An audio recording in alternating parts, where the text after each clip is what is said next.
Hello guys, in this video I'm going to show you how to set a home address on the CEWE application.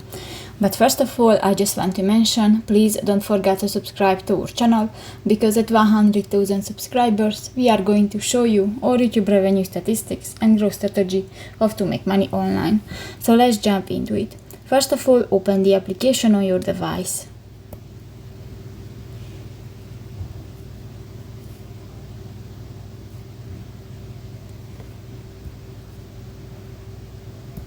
So, if you want to go to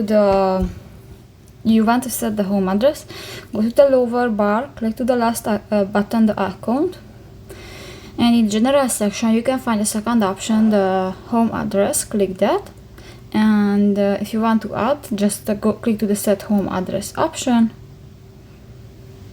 and you can use your location, or you can use your you can just type the title. So that's pretty much it for this video, guys. See you in the next one. Bye bye.